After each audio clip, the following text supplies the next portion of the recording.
coming to get you, Barbara. Stop it. They're coming. Tom Savini's Night of the Living Dead. So let's go ahead and bring out Mr. Tom Savini. First.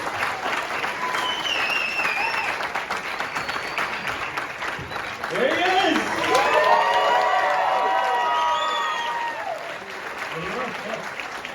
Mr. Tony Cobb.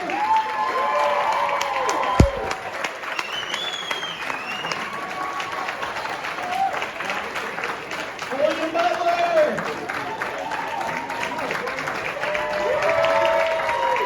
Patricia Tallman.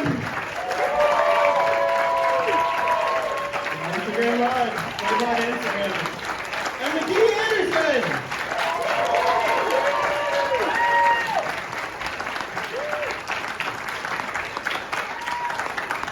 Oh man, is this the first time you guys have all been back together in 30 years? Didn't we do this in England? You weren't there. We were in England, the three of us were. No, four of us were. This is the first time I saw McKee since the last time that we filmed. Wow. So crazy. Still alive. Well, I would just like to say here's to absent friends.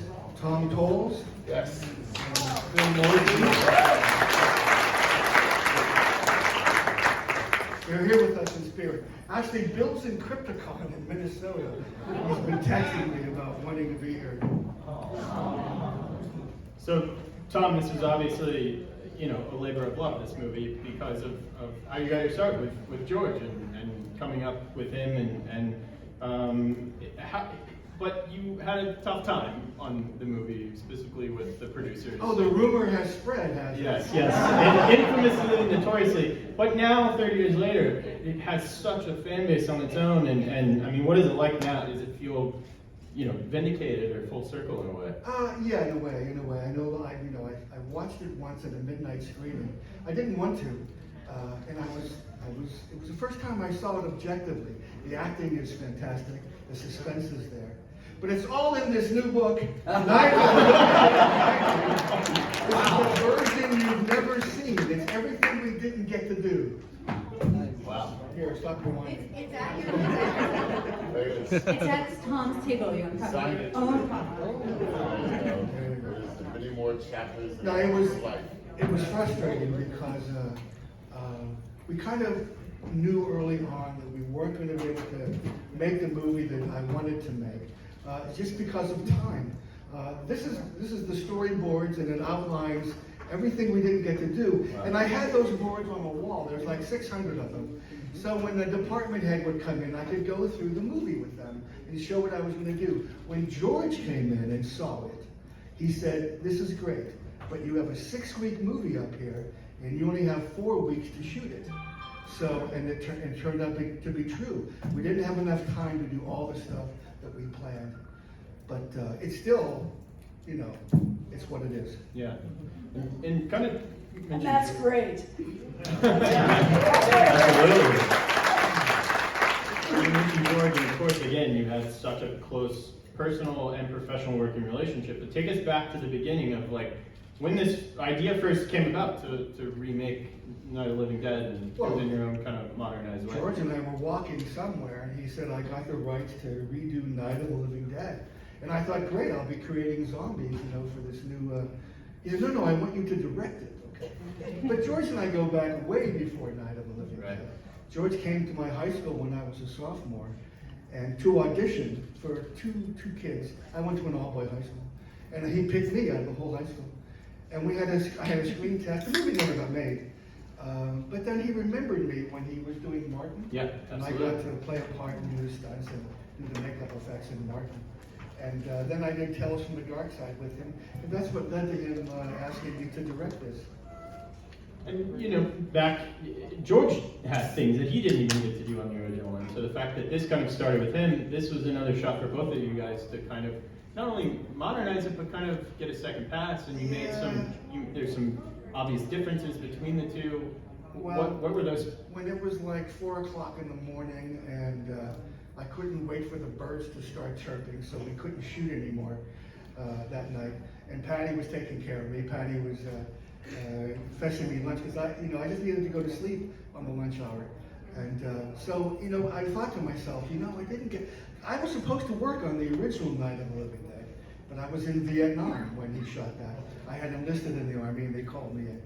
So it was like a full circle for me to be on the set of this and thinking, wow, you know, I didn't get to be the original, but here I am directing this remake. So that kept me going. Absolutely, yeah. And Tony, I want to talk. We talked so much about how historically significant Candyman was as a person of color in a horror film, but you know that original role of Ben that Dwayne Jones inhabited was the first. I mean, it was so important.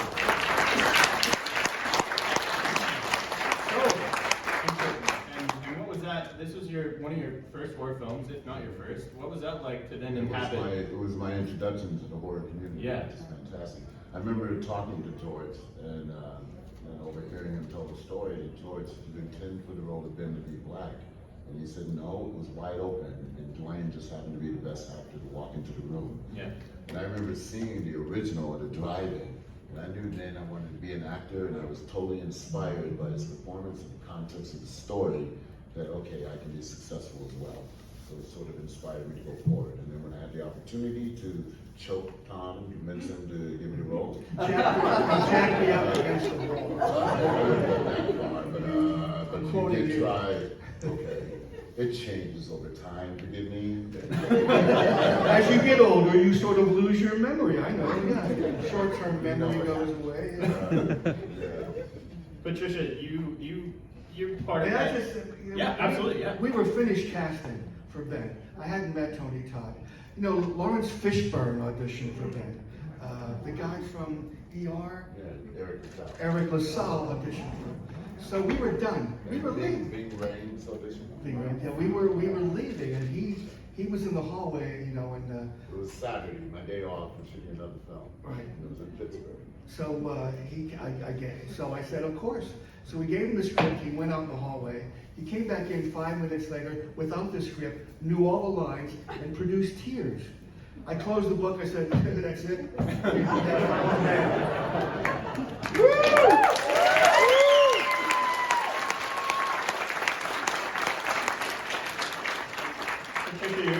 You're part of this kind of, family, the Romero family. You went to college with Tom, is that true? That's right. And you were in Night Riders and Monkey Shine and Tales from the Dark Side.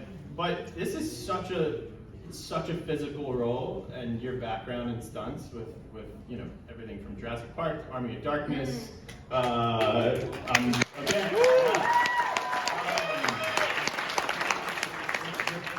energy, you really made this role less of a damsel in distress and more of a true fighter and final girl, and brought so much to that. So talk about kind of your approach to modernizing this character. George, I think you and George talked about, right? Didn't you say? I said to George, why can't Barbara come back and help out? Yeah. He said he thought she was dead. I said, no, you only saw her dragged out. You know, the original movie. Why can't she come back and kick ass? Because I had just seen Alien with Sigourney Weaver being this woman hero. So he wrote the ending for Barbara that's in the film, where she does come back and kick ass. Right. So I didn't quite get why we want to remake. I didn't know the reasons for making the remake. I thought the first one was so awesome and so scary and so, all that. And Tom said, no, you've got to read the script. You got to read the script. Because I didn't want to be the girl that, has sex, go downstairs when the lights all go out into the cellar with a candle in her underpants. Just sick of those tropes. Tony would love to see that. Right? So and it's just not me. And I just really, I remember, Tom, you said to me, no, this is you. You want to do this. You just thought this would be great. I mean, technically, Tony, you're the one that goes down in the cellar with the candle in your underpants in this film. Wasn't the same. The first time I ever met Patty, she was kicking the shit out of her boyfriend. And, it was in a fight class in college. And that's the first time I saw her as the tough woman that she is. And Mickey and William, how did you guys then come to kind of be involved in it? It was a taped audition, wasn't it? For me?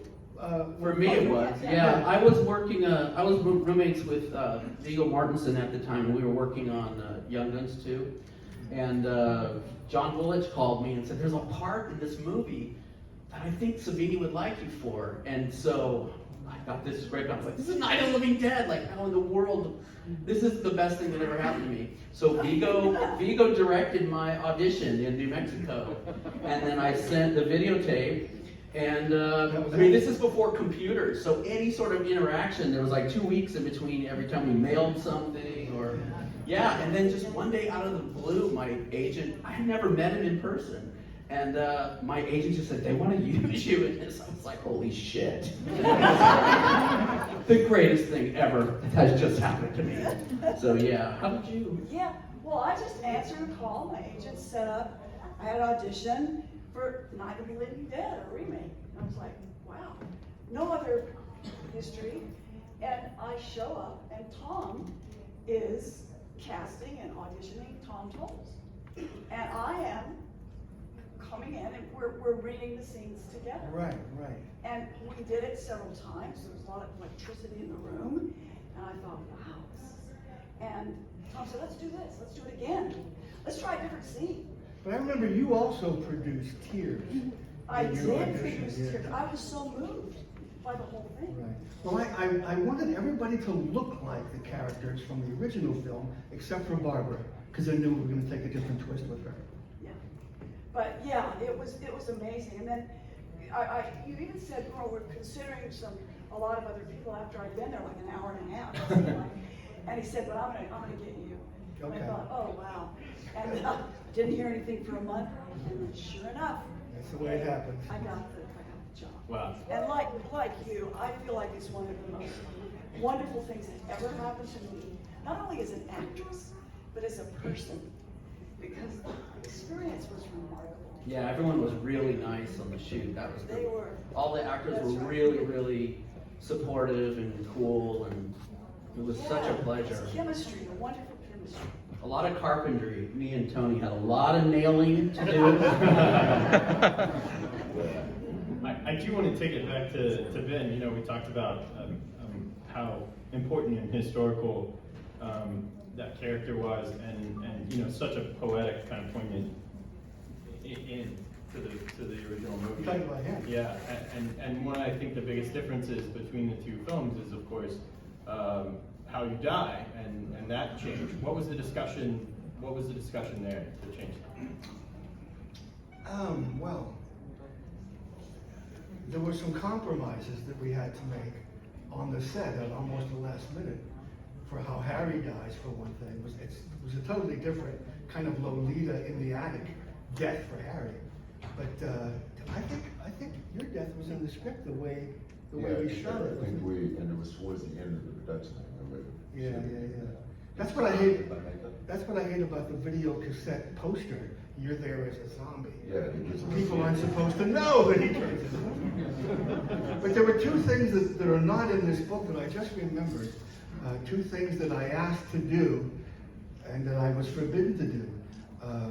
You wanted to kiss Barbara, and they wouldn't let him do that. So he asked twice. Right. Barbara got away, Helen got away. And then, what's the other one? Tom Tolles. Tom Tolles, Harry, he calls you Mr. Ben. I wanted to call you Uncle Ben. They wouldn't let it happen. No, I wouldn't let that happen.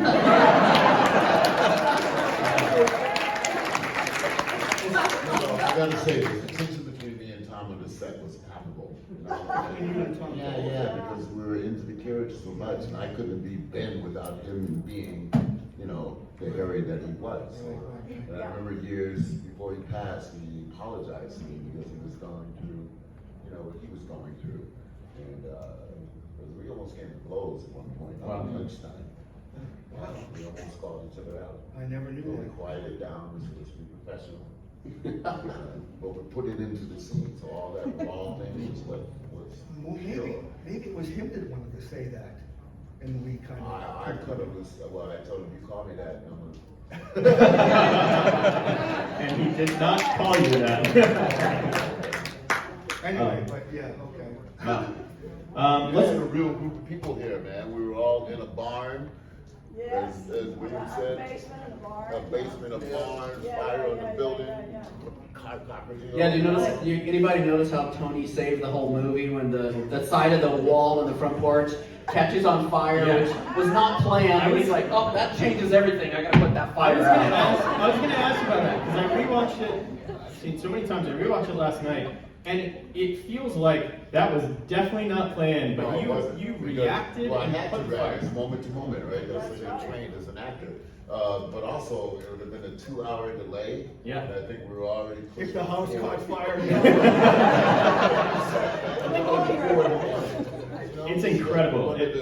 There's a moment where he's got the torch, and if you don't remember the moment, he's got the torch, and it accidentally touches the house, and it immediately, like it would have spread. And you, without even looking or thinking, just take your hand and put it out, and then keep moving. And it's so good.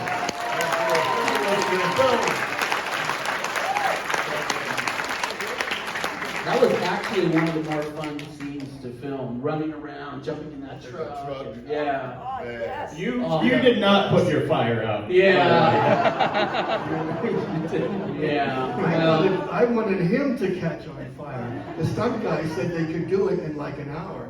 I wanted when he shoots the gas pump, for the gas to fly on him. yeah, I remember that. Yeah. It's in here. So he would be running toward the truck on fire, and his girlfriend would be like, oh, but honey, you're on fire. Then his body makes the truck explode. But they canceled that. I mean, That explosion was massive. I remember they launched that truck into the air. Declan Baldwin. Yeah. It really was. We that were inside the house during that filming, when we looked out and saw that, it was horrifying. That's back when they really blew shit up. Well, Patty had a hard time eating lunch because she was surrounded by Yeah. hideous zombies. Tom, when I got there, you said, Patty, you're supposed to be one of the living. I had lost so much weight. Oh. Yeah, you were like all worried about me. Oh. Yeah, and Tom took care of me because I had a tummy bug and I had lost some weight. Oh. And yeah, it was really a family. We really had a dysfunctional, but it was so. Let's take it out to you guys. I'm sure you got some good questions. Yeah, right here. Yeah, we'll go you and then you. There's two scenes. I mean, the whole movie feels like a real theatrical Shakespearean, but the way you captured some scenes, and Tony, you play it when you're snap the stick, or you're in that front yard, and you're like, God damn you, and you look up almost to like curse God, like for doing this to. Well, that was another moment that I know you really wanted that shot. Yeah. The Donna thing, he was gonna do a long tracking shot. We were going to go, when he screamed to the sky, I wanted to go into the darkness of his mouth to transition to a nighttime scene. Well, why is it gonna be dark? But they were telling me things like, but you need a diopter for that, blah, blah, blah. Why can't we just zoom into his mouth, you know? My hands were being slapped I constantly. remember the stick moment was with me, and we were like in front of the fireplace, Patty, and that was an organic. That was beautiful. The exchange in the story was just. Thanks for calling it Shakespearean. That gives It does feel like a stage play or it's a stage performance in some ways. Yeah. You see one of the Living Bates scenes? No, the musical. It's a Yeah, musical. it's a musical, is it? Oh, Is it? no. They invited you. I can't wait to never see that. We're coming to get you, Barbara. Yeah. Is he dead? So I kind of had a two-parter. Coming from the special effects world, did you find it hard transitioning into the director chair, filming the effects, not, maybe worrying about it not looking right or? No, because even when I was doing effects, it was in my contract that I would get to direct the scenes if my effects are in. Because a lot of directors aren't magicians and they don't think of them as magic tricks. I always thought of them as magic tricks. My book on special effects is called Grand Illusions, because I think of them as grand illusions. So I always had my hand in there, directing, and I'm sure George saw that, and part of the reason he gave me the gig, But you have to, there's certain shots, to make an effect work sometimes, you need a certain thing to happen beforehand.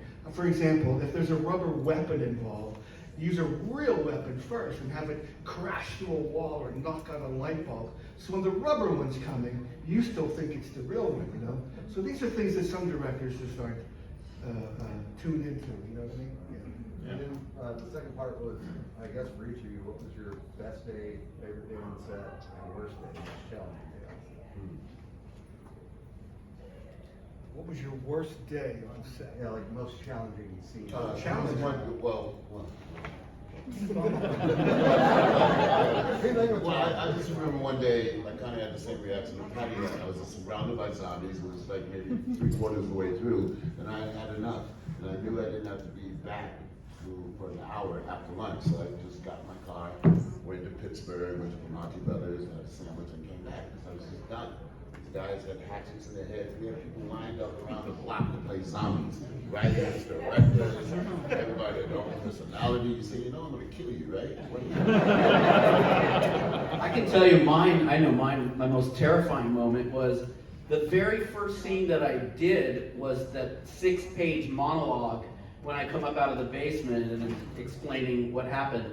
And George Romero was sitting on an apple box that far from me, staring at me, and I just was thinking, I'm so fucked. I'm gonna be flying home by 6 o'clock tonight. And then finally I got through it. One time I looked at him, looked at Tom, they both went, good. I was like, okay, thank you, Lord. That was it for me. I forgot to mention Kate Finneran. Yes. Yeah, Katie Finneran. Oh, Yeah. yes, oh, darling. Yeah, she's great. Yeah, she is. Loved her. Patty, what was your worst moment? I don't know. I mean, I had, like Tony was saying, the overwhelm with the zombies, but I don't feel like I don't have a worst moment that I remember. Good. Yeah. I hope you guys know how much I love you. I think I Same. love you. I love you. I know. I'm so happy to be with you. It was We a don't very- know when you make a project. I've been on so many sets, and you don't know. You can have all the money behind it, and you can have a great cast, and it just doesn't gel and make magic. And there's no, it's a mysterious alchemy. And we were so lucky. I mean, Avi, you cast beautifully. I mean, there's a hand in there somewhere, but I don't know. To me, it's really, you're so blessed when it does come together. I mean, it was a really hard shoot. It was very, very physical. Yeah, but we all did. But for some reason, Yeah, for we me did. anyway, I respected everyone so much that I was working with that, I don't know, it was a privilege to work with everyone and to Yeah, work with my everybody idol, was Tom good. Savini. And you should get Billy's book at his table because he talks about this. It's extensively and other films, but you've got to come by the table and get Thank you. Yeah, please buy the book so I don't have to put them in the suitcase and carry them. They're very heavy. But it's just fascinating to really think about that anybody would be insecure. You were so good. That never occurred to me that you would we all just worked hard. I don't know. We just told. He was a pain in the ass, but adorable at the same time, and had a lot of energy. And he really wanted. We all wanted it to be the best that it could be. I don't know, Mosley, Mosley's everybody. amazing. Yeah, he was. I first arrived, and Mosley and I were, I think, on the same flight. Anyway, we met and ended up, went to the production office and got settled in together. And he kind of shepherded me around, just like a real big brother. And it was just, it was like that. We were so blessed. We were. Yeah. Yeah, I remember my most difficult moment in the film. It was walking down those stairs into the basement to check on Sarah. And I looked, and I'm telling you, it is really dark when they're filming it, and it's eerie. Oh, you mean when she wasn't there? She wasn't there. She wasn't where I left her. And I think, where? And I say, Sarah? And then I turn because I see something moving, and I see her walking towards me. Imagine. your daughter, your darling daughter, she looks like a monster. And I don't even know what to think, and she's getting closer and closer to me. And I say, oh, my baby. And that's all I remember. Wow, good. That's all I remember. Well, that scene was going to be an attack on the stairway, where you're actually being attacked by her. It was going to be played in shadows on the wall. You would be on the stairway with her, and you actually grabbed the trowel that the daughter killed her with in the original movie. But because it's your daughter, you dropped it. You dropped the trowel and say, oh baby, and you let her feed on you. That was the original concept. Wow. Whoa. Well, I liked the one that we did. Well, yeah, it turned out okay. Yeah, right here. What kind of feedback have any of you gotten from the original cast of Night of the Living Dead in response to the remake? Well, Harry hated it. The guy that played Harry in the first movie. We did the Joe Bob Briggs show together with the cast of the original Night of the Living Dead, including young Tom and the whole cast actually. And he was asked what he thought about it. He said he hated it. And I'm sitting right there. But I don't know about the other ones. I think they done what they thought, you know. Well, I was in LA for a convention, and all three ladies were there, right opposite to me, and we were signing autographs, and they were lovely. You know, they're older, and they seemed very supportive. I mean, we didn't talk a lot, but it was a really nice connection that we had. We had something in common, that's for sure. Yeah. Well, I got to meet Dwayne Jones once I got cast. He was a teacher at City College in Harlem. I was living in Stripers Row. And we hit it off famously because we both come from theater, and he gave me his lessons. Wow. Oh, So, wow. That's cool.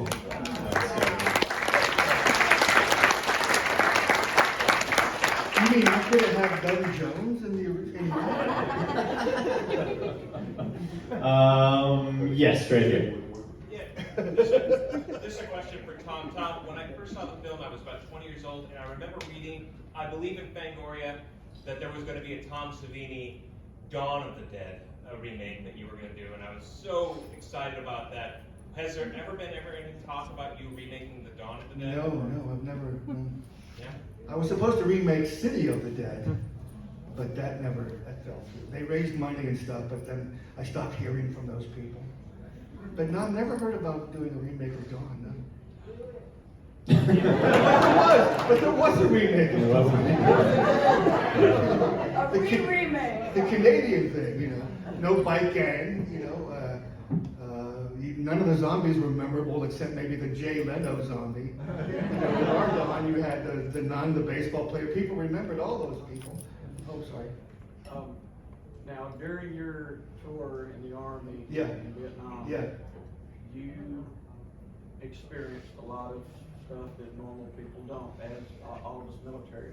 Yeah. When you came back, did your work in special effects, designing and trying to make ugly stuff out of pretend? Sure, yeah. Was that part of a therapy for you? Yeah, his question was, did my tour in Vietnam have any effect on how I did special effects? Yes, because I'm the only makeup artist that has seen the real thing. Right. You know, I mean, I was a combat photographer. I saw horrible stuff. But to me, it was a lesson in anatomy. That's why if you see my effects, they're very real because it has to be anatomically correct. You know, here's what happens when somebody dies. No muscles work anymore, including the jaw muscles. So if you see an actor in a movie pretending to be dead, he's got his mouth closed and he's trying to look pretty. You know, that's asinine. You know, the jaw is always slack. A dead body's jaw is always slack. Also, in movies, they go to a crime scene the next day, the blood is red. No, the blood turns brown in 24 hours. So I learned things like that, and that goes into my effects work. And that was directly because of Vietnam, yeah. Oh, very good question. And thank you for your service.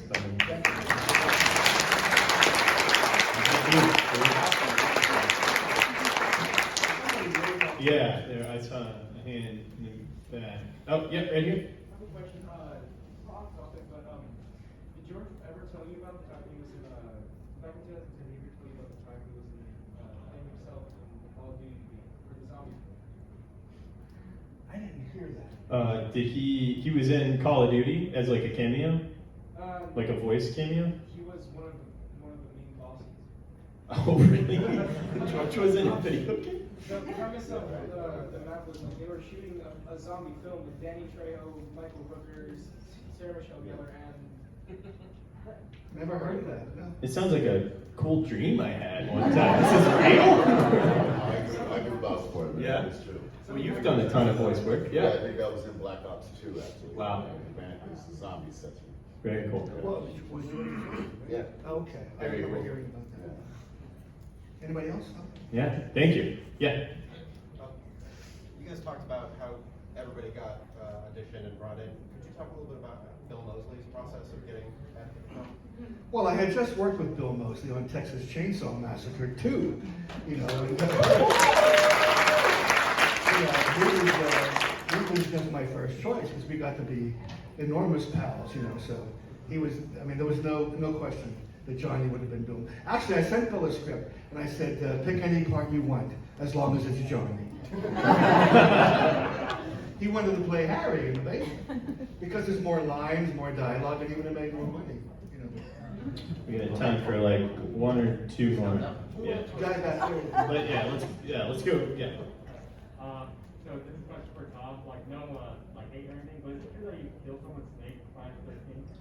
What? I Yeah, can't did hear you kill you. someone's snake for prior? Maybe you should pull that down so I can hear you. Is it true that you killed someone's snake for prior to their king? No, hate. Did I kill the snake? No. No, like you. Somebody, you know, somebody got a text recently on Twitter or something about hating me because I killed a snake on Friday the 13th. I never touched it. My partner Tasso, he found a rattlesnake in the woods and brought it to the production office. And it was probably Sean Cunningham that decided to kill it in the movie. I had nothing to do with it. I had nothing to do with killing the snake. You heard it here, folks.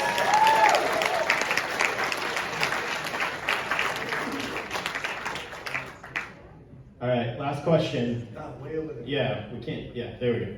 The house you used to shoot the remake with, was that in the original film? No. Whole opposite end of Pittsburgh. And that house and 80 acres was for sale at the time for like $125,000. I really regret not. Yeah. You did shoot it some. You have a lot of great homages to the original throughout. Oh yeah, absolutely. Yeah. But no, the house was a whole different. And that poor lady who lives there, people are constantly pulling up and wanting to tour the property. But you know, that house was such a blessing because we had that backyard. And we were shooting from late, 10 o'clock until like 3. And we could actually, all of us were in the house prepared to work. And then Tom would say, start the smoke machines. And then all this smoke comes billowing out. And then action zombies. And they start coming out of the smoke towards us, all of us looking, we were terrified. It was really scary because there wasn't that much space to use. Yeah, it wasn't a set, wasn't much. Just shoot him in the head. I know, I'm trying to tell you. You got shot in the head. Tony shoots you right in the Oh, head. he hit, absolutely. Oh, and the first time, okay. And those headshots, I knew that. I was dead already. those headshots were done by taking breakaway glass. You know, when someone goes through a window, they make fake glass. They would melt that and pour it into a round mold and pour it out right away, so you'd have a hollow ball. And they would fill that ball with blood and blow it through a blow tube. Like about this far away, okay? On the first take, when he shoots her in the head, she got shot right in the eye. It wasn't right in the eye. It Well, was right on the corner. closed. So then they wanted me to put it down so it didn't happen again. Yeah, but the first time they did it, I said, okay, I have to feel that before I will allow it to be done to my actors. And the ball was so thick. He shot me in the forehead, and I had a welt in the middle of my head. I said, you gotta make these a lot thinner. I remember. I took the first hit. Tom was so good at freaking us out when the zombies would be coming through the window. And the one scene where we put the really big table on the side room window, he kept freaking me out, like saying all this crazy stuff to me about the zombies. And if you watch the scene where I'm slamming my weight into the table and the zombie's arms coming around, I almost broke the guy's arm. We just like, stop! You're killing me! And apparently it's been told to me, and I'll shut up, that when I kicked the zombie in the back of the truck bed, I kicked the guy in the face. I guess I did. You know, I studied with Stella Adler. What can I say? It's gotta be real. It's gotta be real. All right, well, we gotta wrap this up and get these guys back.